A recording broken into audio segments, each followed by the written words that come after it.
Okay. Yeah, we're live. Let's see. 3 p.m. for me, 1 p.m. Pacific, 4 p.m. on the East Coast. Happy Friday, everyone. It's been a pretty momentous week for those of us in the entertainment industry. We have seen a really remarkable end to the strike for the Writers Guild, and SAG-AFTRA back in negotiations. So this is all really, really positive movement. Welcome everybody. We've got folks joining today. Let's see, on Facebook. We've got a bunch of people joining on Facebook, and I see some folks joining us here on Instagram as well. Welcome everyone. So I am going to dive in because we were sent some questions in advance. Let me just do my usual type in the chat on Instagram. That's where you can post your questions if you have any. And I will do the same on Facebook. Hold on. Let me get all the technology. Let me do a quick hi to everybody on Facebook so you can reply to these, to my hellos, with any questions at all that you have. But I'm going to kick us off with a great question from Jenny. And Jenny just wanted to know, how do I accurately calculate my monthly expense number without overlooking anything? Okay, so I love this question. And basically, I teach a strategy for really accurately calculating your monthly expense number that really involves going category by category and going through your all of your bank statements and credit card statements. However, during a time of crisis, when we really kind of need to get that question quickly, what I would suggest, Jenny and everyone, is I would suggest that you start with your fixed costs. So start with those categories that we basically consider easy, because we know what they are, or you can look them up really quickly. So these are fixed costs like your rent, your mortgage, your utilities, your subscriptions, any sort of regular debt payments that you make, a car payment. And then what I would do, again, this is a different strategy when we're trying to get the number quickly. What I would then do is I would go through anywhere from 3 to 6 months of your bank statements, simply going through looking for any out of the ordinary expenses that you know aren't going to be repeating in the near future. And I would subtract all of those from your monthly totals, and I would add that up. And that is then going to give you a pretty clear sense of what your monthly number is. So you'll then be able to look at, okay, those fixed costs that we had you figure out right quickly at the beginning, and then you'll be able to look at what your monthly totals are minus any really unusual expenses that happened in the last few months. And between those two things, you should get a pretty clear sense of, all right, this is my average monthly number, okay? And you'll know what amount of that is my fixed costs, and then what amount is all the other stuff, the food and groceries and restaurants and gas for the car and all of that other stuff. Okay. So that's what I would recommend in terms of getting a relatively accurate number, but getting that quickly. Everyone who's joining on both Facebook and Instagram, please, please feel free to just pop your questions into the chat and I will answer them. Right now, I am addressing some of these questions that we were sent in advance. So this one I could really relate to from Alice. Alice said, I am finding it hard to stay positive during these times. Do you have any tips for managing my mindset more effectively? And I would just say that, Alice, that's 100% human, right? These entertainment industry strikes have obviously gone on for quite some time. We are really just on the back of the pandemic that really only ended, I put in quotes, less than a couple of years ago. And so this has been a really tough financial time for a lot of us for a long time. And so it is going to be challenging to stay positive. What I would say is that mindset management is a continuous journey.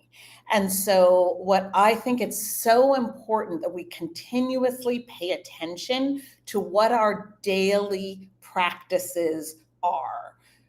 Gratitude journaling, meditation, breath work, just a few minutes of quiet reflection.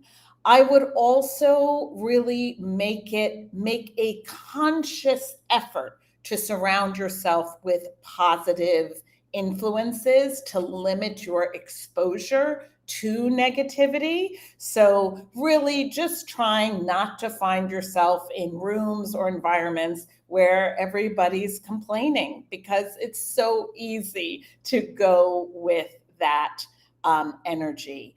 But just know it isn't that we flip a switch and now we're positive. It genuinely is a process that you are clearly, because you're asking the question, it is a process that we commit to working on a continuous basis. Okay. Oh, goodness. All right. This one came from Iona. I hope I'm pronouncing your name correctly, Iona. I've accumulated a lot of debt. Where do I even begin to tackle it? Okay. So what I'm going to say here is start by getting incredibly clear on what is a lot of debt. What are those actual numbers? So you can email us if you would like for us to send you a copy of our debt spreadsheet to help you fill it out and just gather all of the information. But what I'm going to suggest you do is that you list all of your debts, including list who's the debt with, the amount of debt that you have, list the interest rates, list the available credit, list any special circumstances. So what do I mean by special circumstances? No interest until, end of December of this year, or a lower interest for a certain period of time. And then what does the interest go up to? So let's get it all on paper, okay? Now, in a time of crisis, now what do I mean? In a time where you are uncertain about where your income is coming from, or where you are experiencing a decrease in your usual income, now is the time to actually hold your debt steady rather than trying to actively pay it off. So what I mean by holding your debt steady is I literally mean we want to pay the minimum payments required on our debts. I understand that that can make you really, really anxious, but what I want you to be focused on during this time period is I want you to be focused on preserving your cash as much as possible. Again, we've talked about your runway and how we're trying to just increase the amount of time you can withstand. So for this period, I would get super clear on what all the debts are, and then I would focus on what is the total amount you have to pay monthly to cover those minimums. And then, Iona, when we get through this period, when you are back to working more regularly again, at that point, you will put an actual debt plan in place. Okay, so I hope that is helpful. Guys, I just see that a number of people have jumped on since we started. Please feel free to pop your questions in the chat so that I can address them while you're right here. And hopefully you can give me any nuances so that I make sure to really give you the support that you need. So that's for everybody joining us on Instagram and Facebook.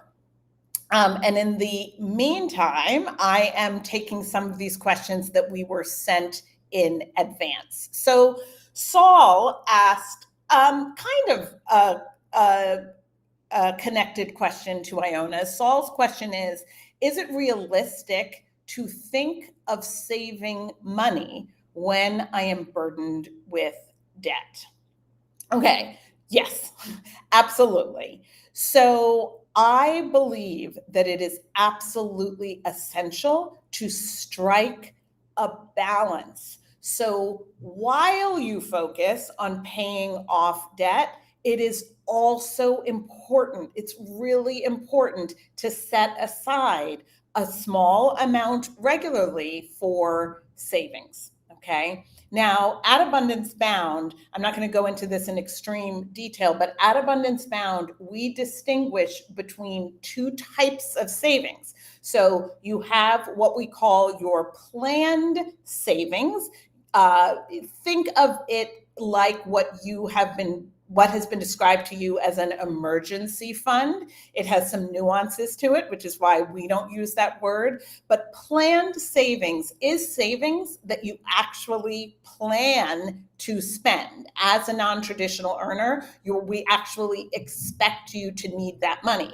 And so, Saul, planned savings are super important because having and building a planned saving is what is going to keep you from having to utilize the credit cards again when you're in a period of lower income. Because remember, guys, we will always earn like this. Always. Yes, now in the entertainment industry, we're in a particular time of crisis, but as non-traditional earners, our earnings are always going to be a roller coaster. That's a part of what we have signed up for. So what we need to do is we absolutely need to save towards, again, what we call your planned savings, so that in the periods where your income is down here, you have a cushion and you don't need to turn again to credit cards.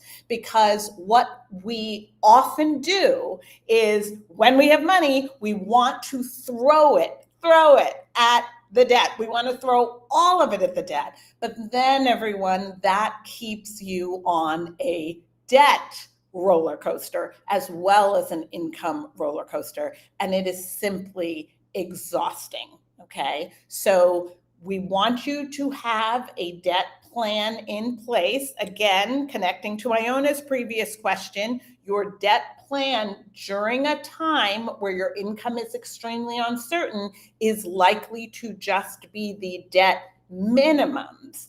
But in answer to Saul's question, when you have the resources to be paying down your debt, you want to also be putting money towards your planned savings. Okay, so hopefully that helps. Again, guys, I know I'm a bit of a broken record, but as folks jump on and off, please pop your questions into the chat if there's anything that I can help you with today. Okay, so this one, sorry, let me just read this quickly. Okay, so during a crisis, this was Janice, by the way. During a crisis, I feel paralyzed and I struggle to take action. How can I overcome this? Okay, so I just want to throw out that, again, for anyone who hasn't yet watched your strike survival guide, that video is still available and will be throughout the length of these strikes. So just click the link in our bio if you're joining us on Instagram. And if you're joining us on Facebook, you can just shoot us an email and we will send that to you.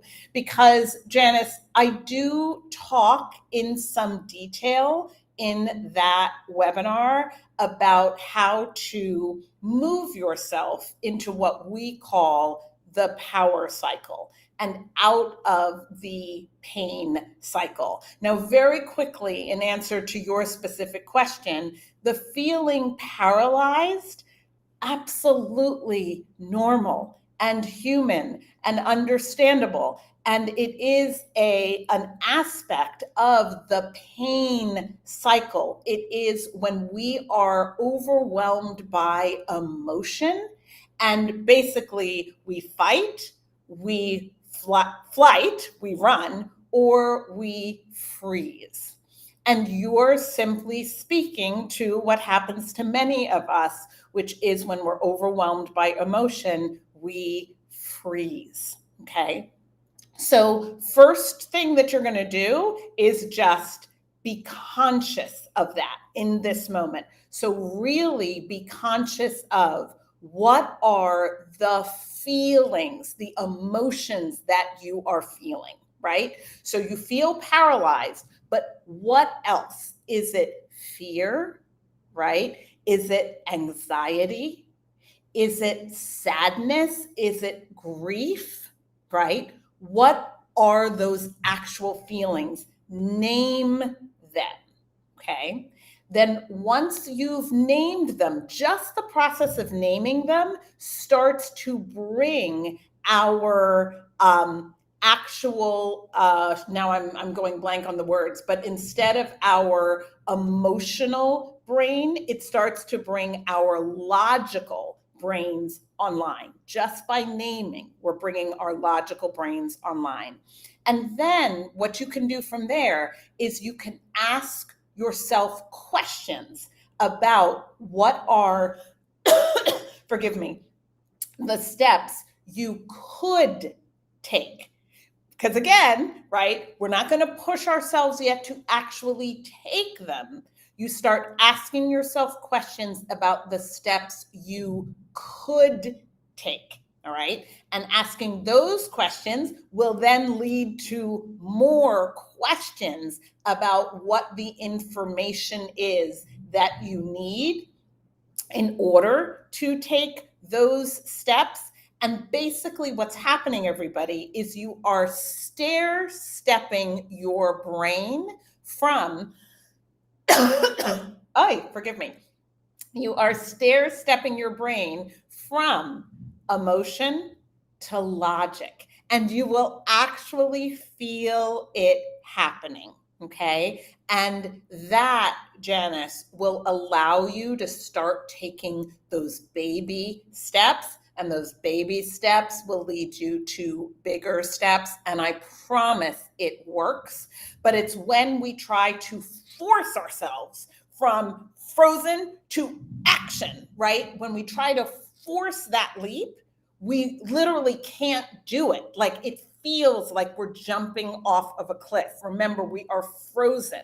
And so what we have to do is, instead of trying to force ourselves to leap, we're just going to stair step and get our logical brains actually online. Okay. I hope that helps. All right, so let's see here. Okay. Matthew asks, what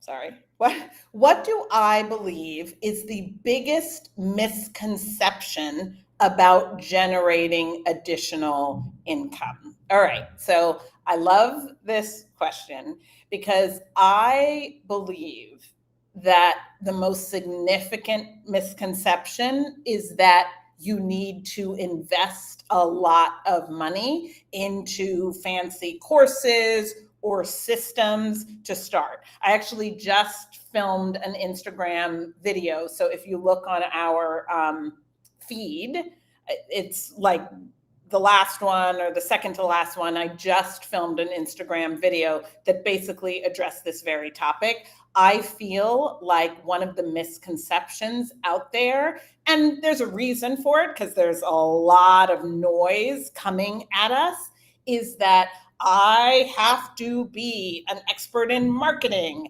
and social media ads and design, and I have to have a beautiful website, and what else? And email marketing and funnels and like all of this fancy language, and very expensive, often training and processes, right? I think the misconception is that that is what it takes to start a successful business, a successful side hustle. And so many of us, we either pour money that we don't have into these kinds of very fancy programs that are promising to help us make money, or we, again, going back to Janice's question, we feel frozen because we feel like I don't have those skills,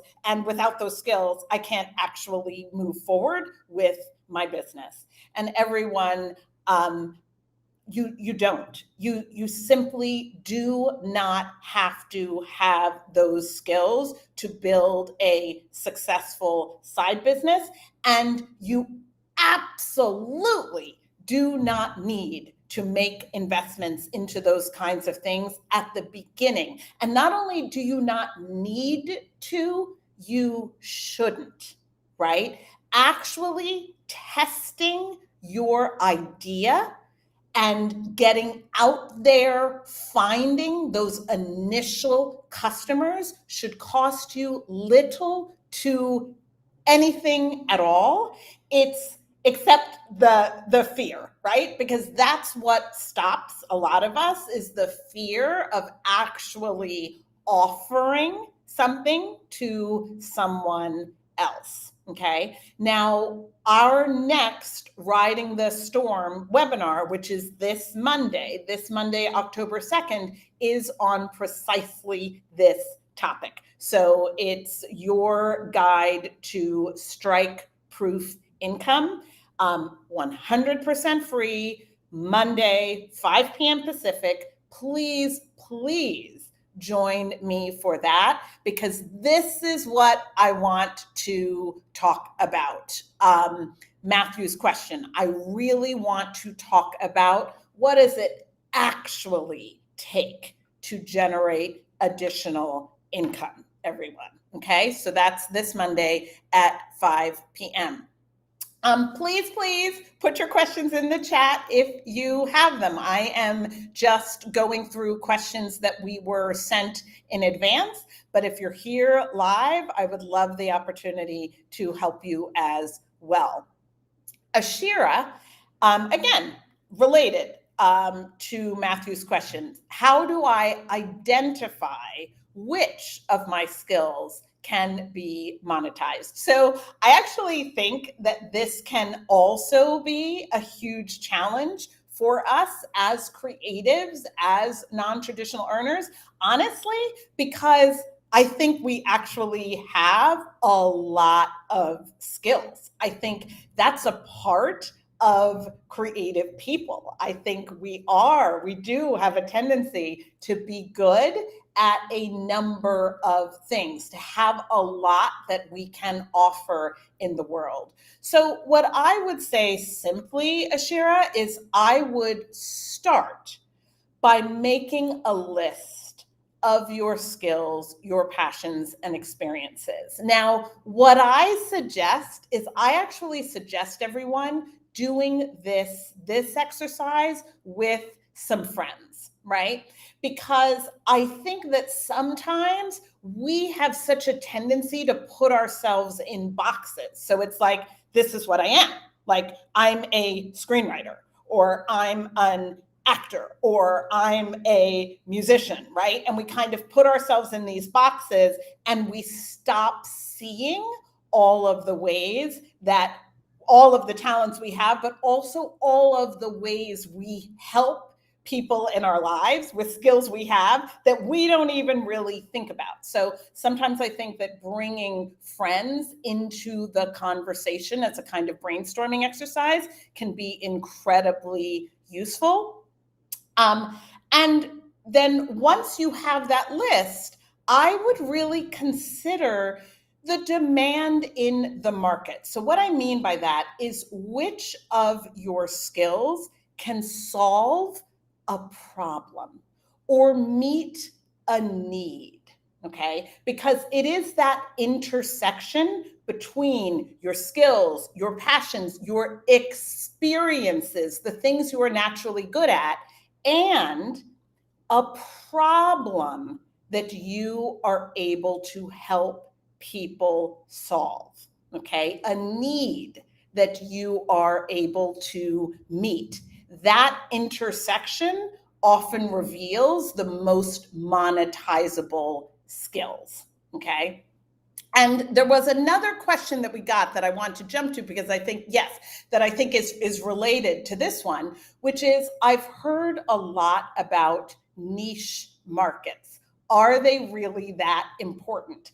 And I would say absolutely, right? I would say that a niche allows you to target a specific audience, and that will make your marketing and your solutions more tailored and effective.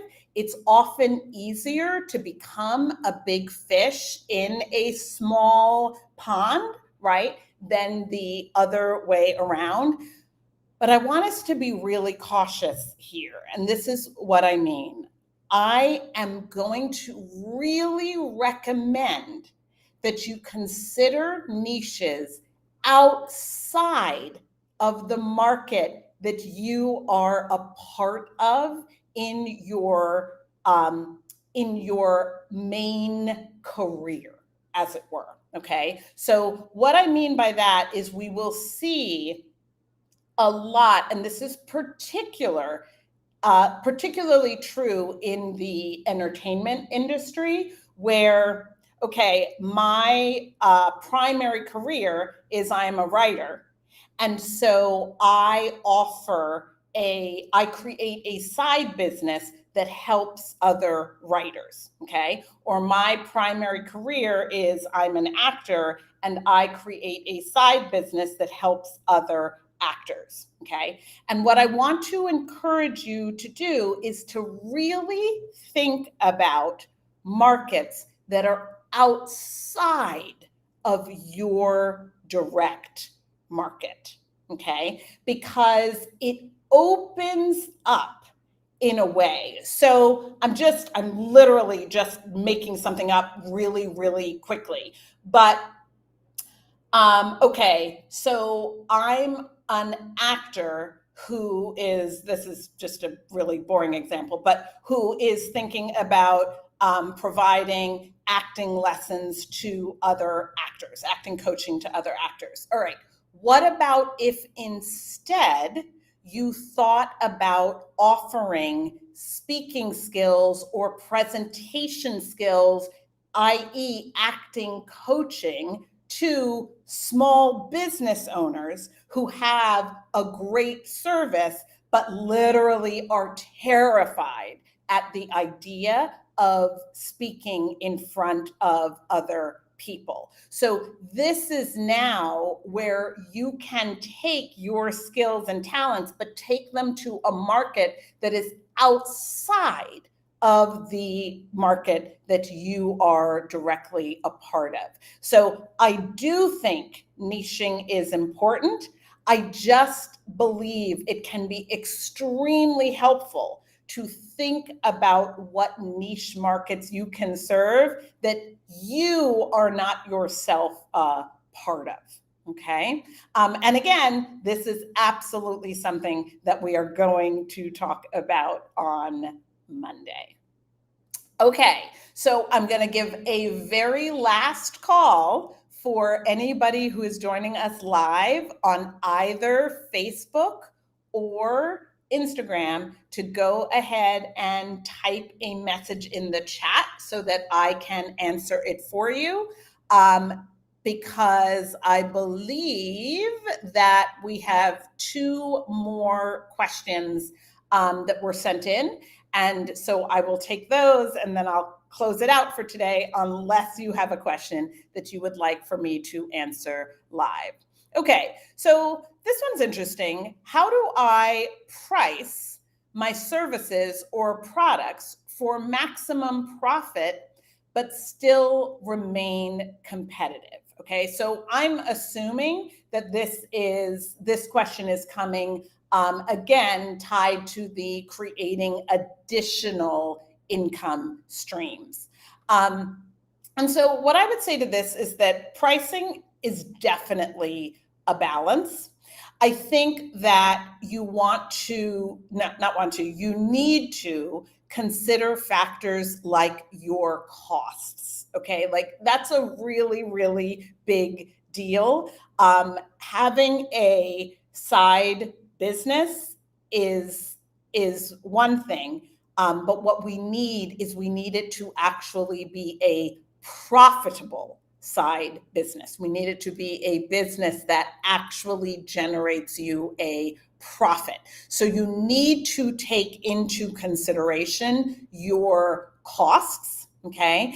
And then I think, and this again is tied to the previous question about a niche, you really need to consider what that niche market will tolerate in terms of cost. So you want to look at, are there any similar products and services out there? What are the prices that are currently being charged? It's certainly not always about being the cheapest, right? That is not the goal. It truly is about providing enormous value at a price that, again, actually generates a profit for you. So it is a balance that you are always going to be striking. And this is one of those areas where I feel like many of us have a tendency to just sort of make numbers up as opposed to really getting clear on what your time is to deliver this product or service, what your costs are to deliver the product or service, what the market is, what is out there in terms of pricing in anything remotely connected to that market. These are all factors that will come into play, as well as your need, what it is that you actually need to create to be able to keep doing the things that you do. Okay, so it's definitely a process. I had a really strong example that I experienced when I was looking for an organizer.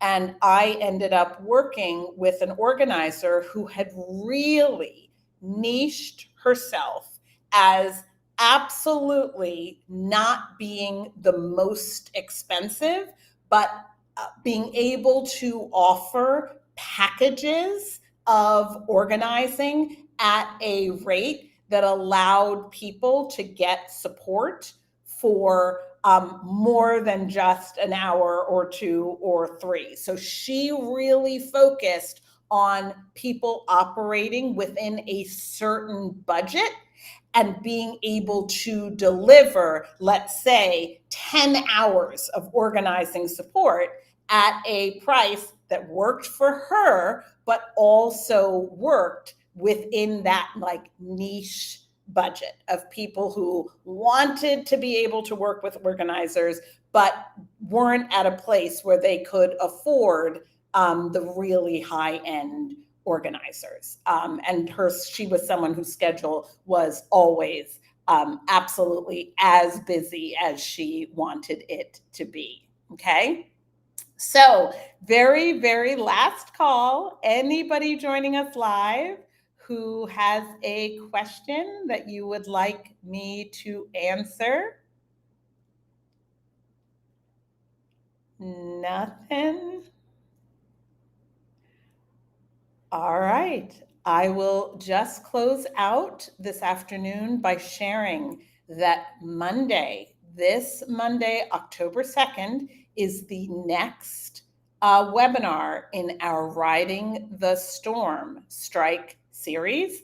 And this one is titled Your Guide to Creating Strike-Proof Income.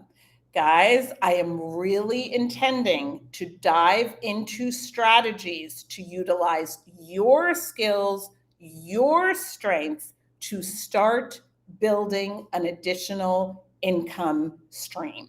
Okay. We want you to be able to do that without feeling like this has to be this super complicated and expensive venture in order to start creating additional income in your life. And Breakthrough Horizon right under the wire with a question: will industry-specific support continue on after the strikes end? Okay, so that's a super interesting question. Here's what I'm going to say. Abundance Bound has always, for the 18 years that we've been in business, we have always provided support that is very specific to the non-traditional earner. So when we started 18 years ago, we started providing support to actors, artists, and creative professionals. We expanded over the years just because the numbers of people who do not earn a regular bi-weekly paycheck have continued to expand as our economy has continued to change. And so what I would say, Breakthrough Horizon, is that we will always offer support that is absolutely relevant to those who are in the entertainment industry. But our belief is that, yes, we wanted to meet this crisis because such a large percentage of the current Abundance Bound community, as well as just sort of non-traditional earners in general, are connected to the entertainment industry. And so we wanted to meet this crisis the same way that 3 years ago we met the crisis during the pandemic. But what I would say is that we will just continue doing the work that we do.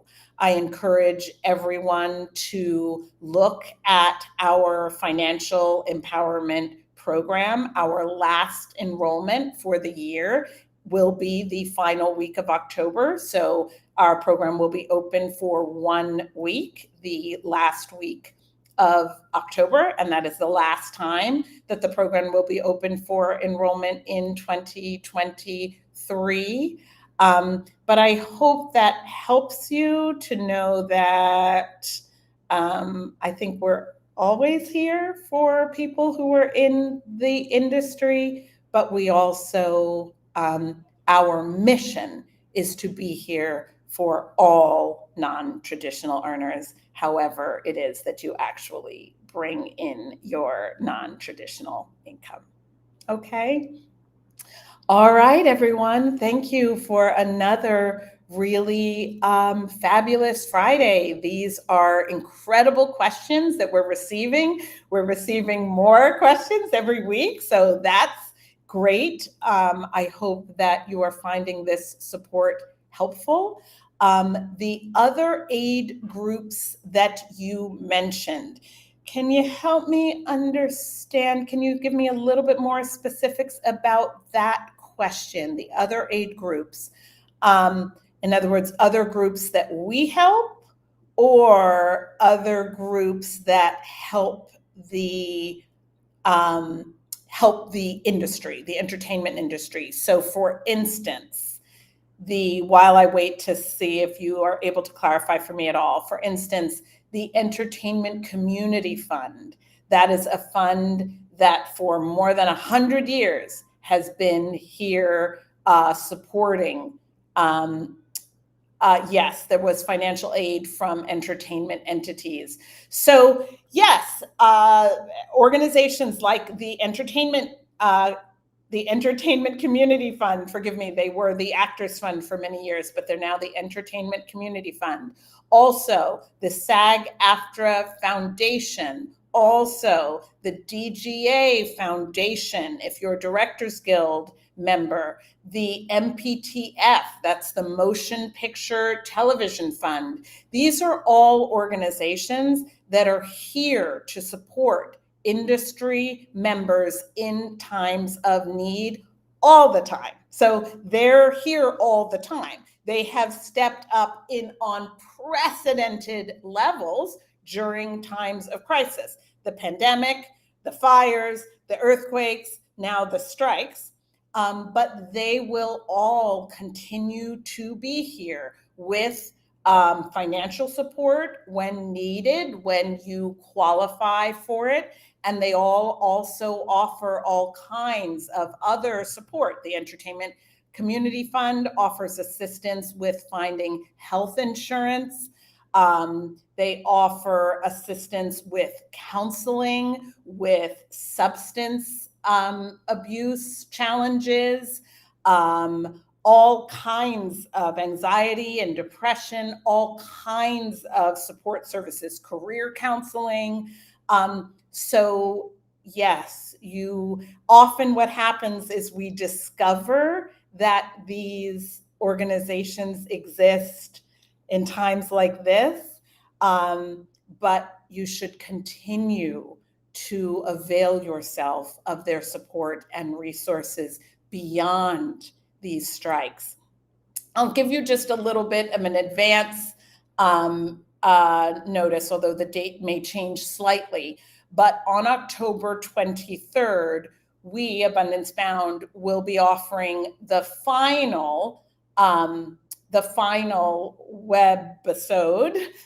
webinar of our Riding the Storm series. And that is going to be around crisis proofing your finances. Because this is something I'm incredibly, incredibly passionate about. Yes, we need to all do everything that we can to be of support and to get support when we need it in times of crisis. But what I also desperately want is for us as non-traditional earners to really commit to not moving crisis to crisis and to do what we can to strengthen and stabilize ourselves so that the next hurdle, whatever the next hurdle is, does not hit you as hard as the one before, and that the next one after that hits you with even less force, as it were. That's our job. There are so many amazing parts to being a non-traditional earner, But one of the challenges is that we are always going to be meeting challenges. We are always going to be dealing with the ups and downs. And so that is something that I'm really passionate about, is how, and Breakthrough Horizons, I love your question about, will the aid continue? Because I think that is what we want to be looking at. As individuals, we want to be looking at what are the steps that we are going to take as we move out of this crisis to ensure that we are as ready as possible for the next one and the next one and the next one after that. Okay. Thank you all. I really, really appreciate this time with you every week. And I hope that you will join me on Monday for our webinar, 90 minutes specifically on creating strike-proof income. And also that you will join me next Friday for another open Q&A session. And yes, I'll close with Breakthrough Horizon, your words. That would be such a relief. It always hits me more devastatingly each time. Yes. And I appreciate that honesty, because honestly, I believe that that's true for many of us. And I think it's time to break that cycle. Okay. Thank you, everyone. Have a wonderful weekend, and I will see you all next week. Bye.